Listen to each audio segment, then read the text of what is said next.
Today, we're talking about follow up, and this might just be the most important skill you're going to learn in sales. You got to believe it's going to happen. You got to stay positive because if you don't believe, you're not going to take the first step, which is making that call. You have to be ready on every call. I've tried to call people 15 times, no answer, no response. I'm like, oh, they're not going to respond again. And then I get a hello, and I'm not ready. I don't have a delivered quote on an item ready, reasons why they should buy from me, specific for them. You have to be ready with specific quotes that are going to benefit their business and be ready to execute when that one time comes. And you got to be relentless. Once they're in your pipeline, no escape. If you've identified this is a business that you want to work with, that you can provide value to, once they get in your pipeline, never stop calling them.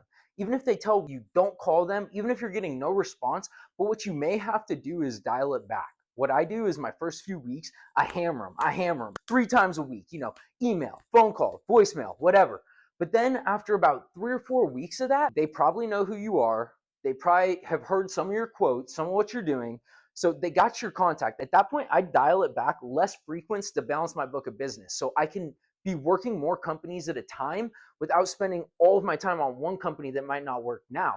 But once they're in, they're not escaping. I'll just schedule out a task for maybe 3 weeks, maybe a month, maybe in some cases a month and a half, especially if someone hits you with some negativity, like never call me back, blah, blah, blah, blah, blah.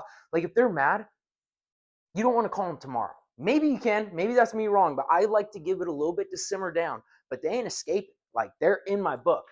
Other people at the company, if you tried to call the same person 20 times, no response, you might need to do some research. You might need to call the front desk, get a gatekeeper to point you in the right direction of someone else, because sometimes after 5 or 6 months, I'm realizing I'm never going to get through to this person. So then you have to be creative, find someone else. And then when you find another person, you got to hit them from all angles. You can't just be giving phone calls. You got to shoot text. You got to send emails. And what I found helps too is hit them on LinkedIn. Send them a message, connect with them. They can see your face, make sure you're smiling in your LinkedIn picture. And you got to be creative. You can't leave the same voicemail saying the exact same thing every time or the same email. You got to quote them new items.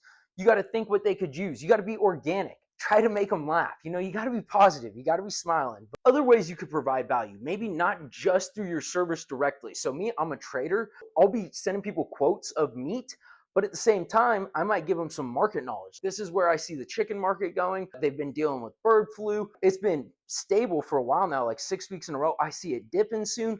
Give them some value that's going to help them. So they see you're here to help. You want to help them in any way you can and make them smile. A lot of this follow-up shit is just being a dog. Like we have this company that me and my buddy are working that we've been hitting up for a year straight. No response. We're literally quoting them probably twice a week. You know what I mean? Calling, voicemails, emails, quotes. They sent us their RFP for Q3, Q4 this year, 8.5 million pounds of chicken. That's one that like a lot of people would have given up. Quoting them, we probably sent them over 100 quotes. I think he responded to one email once, but we did not give up.